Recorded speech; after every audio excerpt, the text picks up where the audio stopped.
Chili Bang and Moody. What's up, y'all? How y'all feeling? Man, we feeling good. If I had all the money, Feeling good, man. It's a good day today. I'd do a lot with it. So, Moody and Chili Bang, to be correct. Yes, sir. How do you feel about the rap culture with the females right now? I mean, I look back at rap females, like back at the Lauryn Hills, Mary J. Blige, all the hot ones that my parents just put me on to. And I don't like to compare, but I just think it's different. It's hot. They fine, a lot of them, but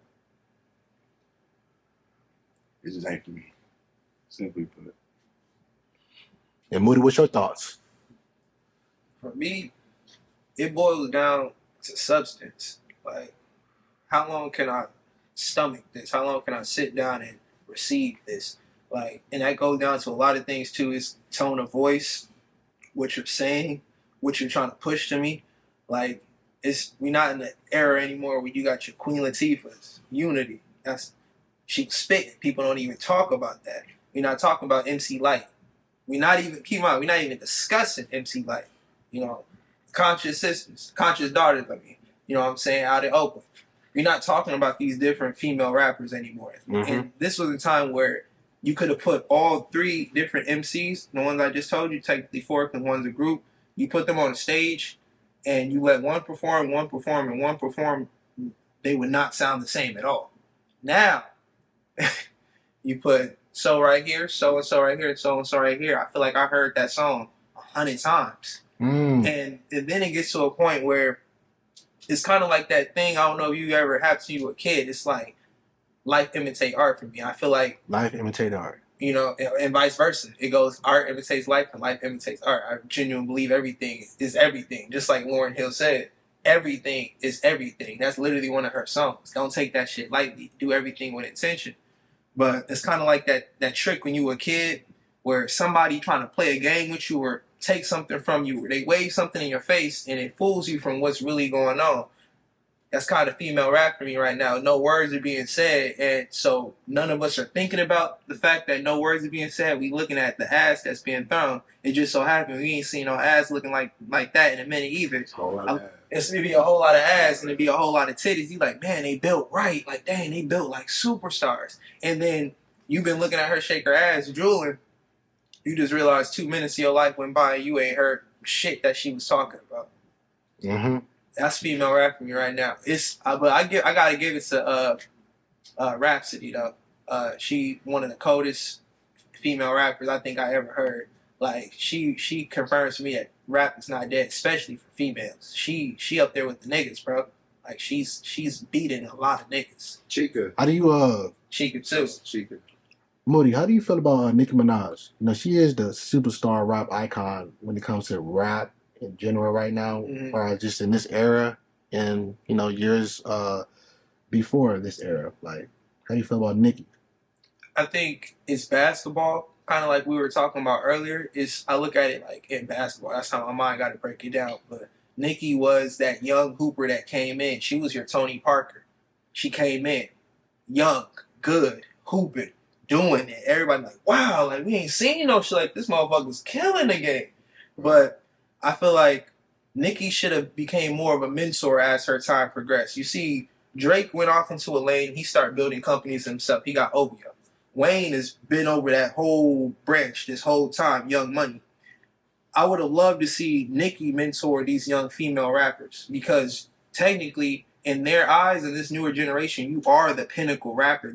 She's the Tony Parker was too premature to say. I say she's the Jordan for a lot of females in terms of their rappers because it wasn't not old girl. I'm not thinking her name. Her boy was locked up.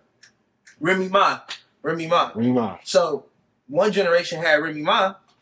But this generation had Nicki. And Nicki came out swinging, bro. She had the wig, super bass. She had the attraction of all the young girls. If you have young girls, that's what dictates your market. Whether that's fashion, apparel, hair, nails, young women dictate what's going on. Right. And how you know that too, TikTok. Look at what the young women are playing. That's 9 times out of 10 because young dudes want to impress these young girls. So I said to say Nicki I feel like she should have played more of a mentoring role as she progressed. I feel like when you don't do that, you look like the bitter person. You know what I'm saying? What happens? And you can say what happened. Literally, how many issues that she got into with other rappers and stuff? Look like she hating on Cardi. It looked like she hating on this and this. It looked like bitterness. Even if she's not bitter, it's portrayed as bitterness because she didn't help. Because you're an S-class rapper. You in a class of your own. So when you not providing that hand, you gonna look bitter now. Like you hating on all the other niggas coming up because you don't want them to be on your lane. How do you guys feel about the OGs and your peers? Like, as far as them perceiving your music, what's the difference between an OG and your peers? Well, again, like we were talking about, you got your Billies, your Beckys, and Bryans. A lot of people in my generation is gonna fall into your Billies, Beckys, and Bryans. A lot of OGs, they came from a generation where not everything was digital. They didn't really have Pro Tools. Some of them got into that when Pro Tools was starting to exist, but niggas really had to go in the studio and make those songs, like jam for hours to cut out a section of the song to use that section. So, like the Gap Band, for example, that 3-minute song you hear was probably an hour worth of playing instruments. They really had to play it. So I think their appreciation of music is different than a lot of younger folks. Like, granted, I was in a situation where my dad was a musician, so I learned and I found an appreciation for it. But a lot of younger people don't have that appreciation because what they need to make a song is in your hands. I make beats now. Nigga, I can get a kick, snare, hi-hat, a clap, anything, and make a beat, a drum beat in like a minute. Back then, you really had to play that shit, though. You had to have skill to play that to a degree. You really don't need too much skill now. Technology would take you a long way. Like, we really sleep on what era we in and how far technology can get you. Right. Any thoughts, Chili Man? I mean, I know most of my most responses I get from my music do come from people around my age, people younger than me.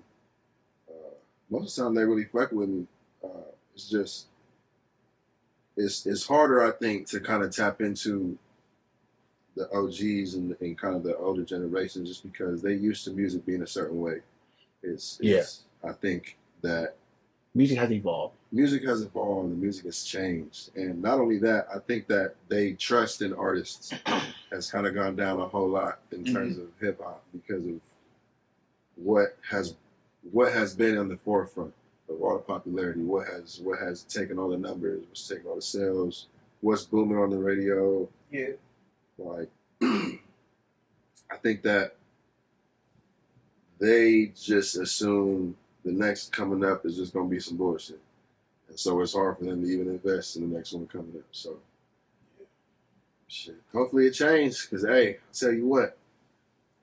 Full circle if you don't know, baby. It's subject matter too, though, bro. Like, it's real subject matter. Like, again, when you look at what a lot of people talking about now, they really not talking about shit. No way. And that's not to say everybody in my generation. It's a lot like we trying to say something, but the method is different. Like, niggas used to wake up and write. Niggas don't like writing no more. Like I was just saying, I was talking to somebody who claimed they're an artist. Like, I don't want to hear you a rapper and you don't write every day. What the fuck are we even talking about then? What do you know what I'm saying? So you rap occasionally.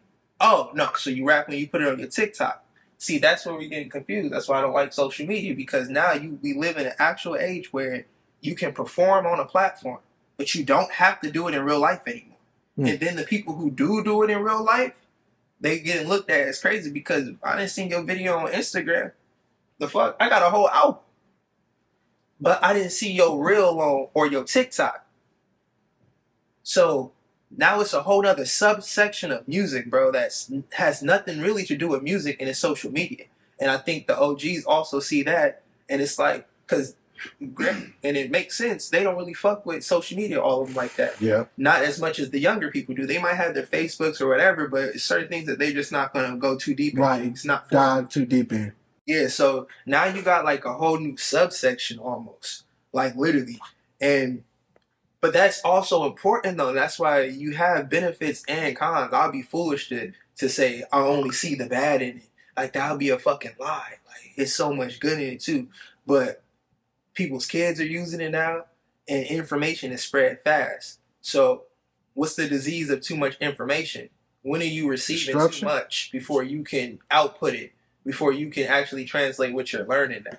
And I think now we in this phase where the social media is tying more into the music, and now we're not really listening to the music, but we're looking at images. We're being shown things. Right. And a kid, it gets deep when a 7-year-old knows his whole fucking song, but they don't know how to count, but they know all your words because they seen you on TikTok. And so I think the OGs can conflate that and have a problem with that, but I do too. So, and I'm young. So whatever the fuck that means. But I'm young and I have a problem with it. So, what does an artist grind feel like? Like, how deep does an artist grind go when you're out there grinding for music? You know, just out there, everyday life shit. It starts first with a dream. It starts first with really just wanting to try some shit. I remember how I started making music was I went to one of my homies' music video shoots. And he's been doing this for a little bit back in the scenes. I had a whole completely different life outside of music. And I just went to one of his video shoots, and it changed my whole life. It just was the dopest thing that I ever seen. It was the first time I ever seen that you could do something however the fuck you wanted to. And so that, I just was like, shit. Hop on, bro. You really got to buckle down and get to it, though, if you really want to be heard. Because it's one thing from just being in the studio fucking around, recording yourself, saying some words, but to put it all together to where people will like it, people are investing in you, people are, it's not easy. It's not easy. Especially if you wanted to, it could be easy, but if you want your name to be remembered for something, it's a lot harder than you think. It is. Just keep going. But either way, we have to, yeah, it's a grind. That's my motive right there. Just keep going. Whatever it is you're doing, just keep going. They'll see it. It's real. For me, the artist grind, bro, it's been a lot of things. I wanted to quit. Nigga, I have quit.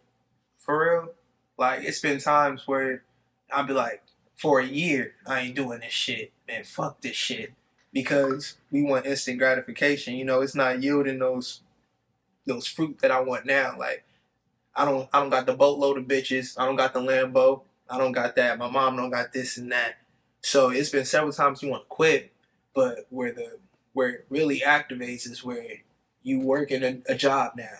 You doing something, and these lyrics start popping up in your head, or you at job, or wherever you at, you with your bitch, whatever. You doing anything but other than what you feel like you were truly called here to do.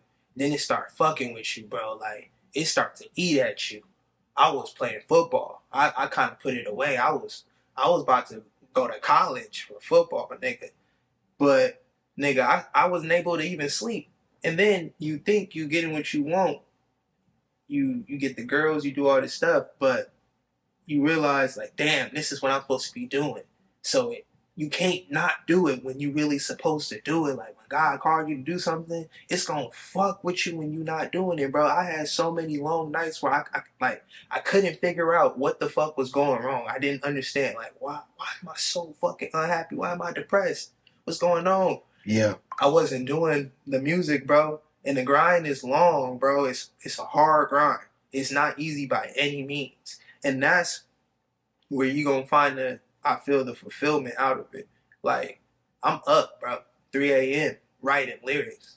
My uncle right here, he witnessed. I'm not bullshitting when I say that. I'm up making beats all day, writing all fucking day. If I'm at work, I'm at work. I'm writing on a napkin, nigga. I'm going home trying to put in my phone, trying to remember these lines, nigga.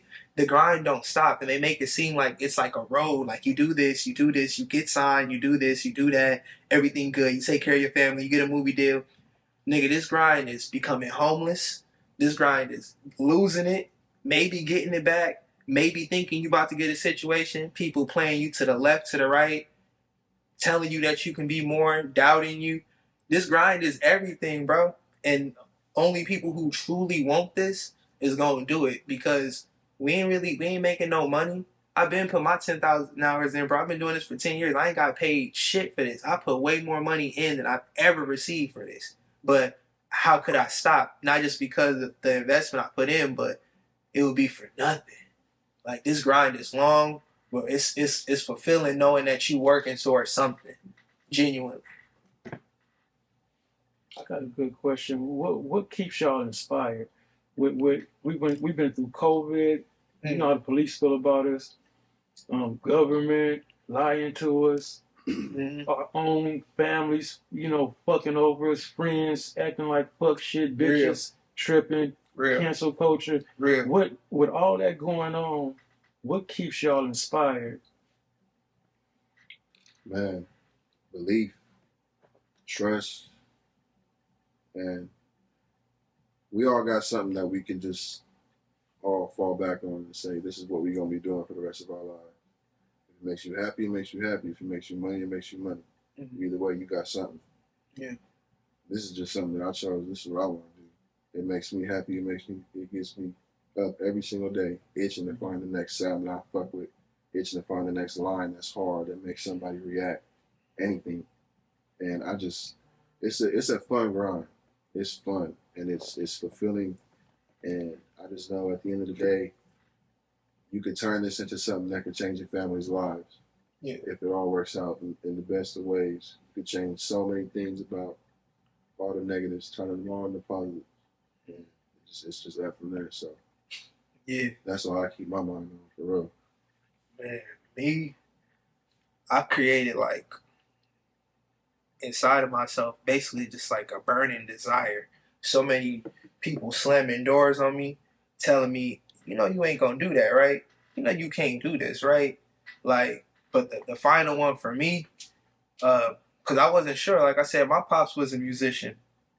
It was whatever for me, kind of. Like I could have been a football player. I could have been a chef. I'm good at a lot of things. I could do whatever I want. I genuinely feel that. So I was kind of on the ropes about music, and I was like, nobody really listening. I'm talented at it, but that's because you did it.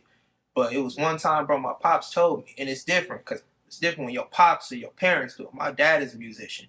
He told me to my face, son, that shit ain't gonna work, and I ain't supporting that shit. You feel me? I rolled a blunt.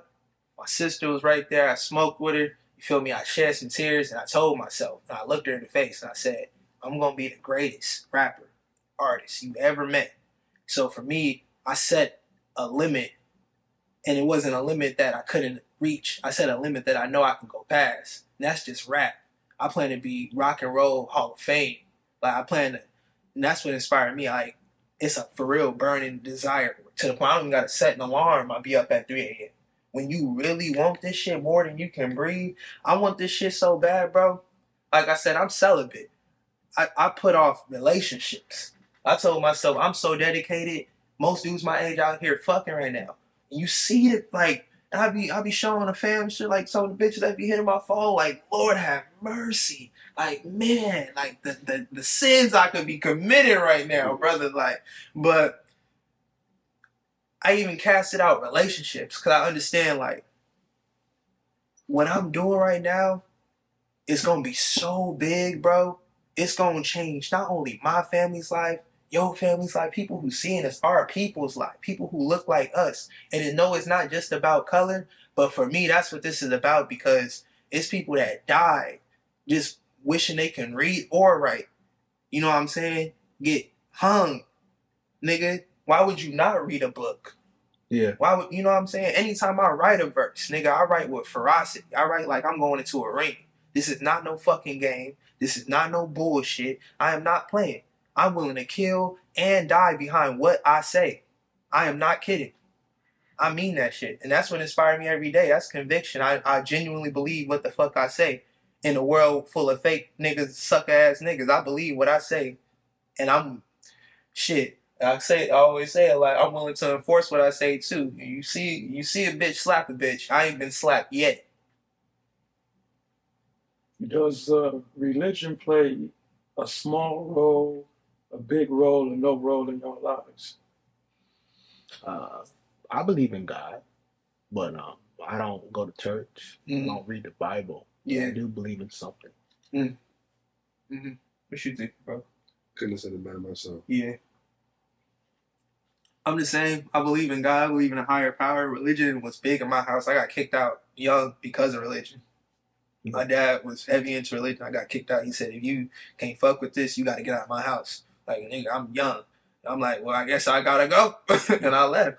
So religion played a part of me even when I didn't want to. But just because of that, I never felt closer to who I feel my creator is, because that it made me dive deeper into like, okay, what is a God? Who is God? What is shit? God, for me, God is everything. So religion is everything, but I think that's what the person makes it too. You know what I'm saying? And from there it goes on. We were talking about belief. Where you think your belief's gonna take you? So, boy, Chili Bang. Find us both on Full Circle. You see us, bro. You will see us. What What project you working on? What project you got coming out? See it right here. HBO. Coming out soon. Check me. I'll be there. Going on, you know, like you said, Full Circle. You can find us there. You can find me, Moody, Fela Kuji. You know, what's it called? We working on For the World. Still in the cut. If you know about it, you know about it. We got some jewels coming. If I had all the money, And yeah, man. Thank you for this opportunity. I'm grateful. Shit. And old ass back and these two niggas on the bench. Yeah. Yeah. Shout out, Be your mama. Shout out, If I had the money, man, I would tell you I'd freak that shit, man.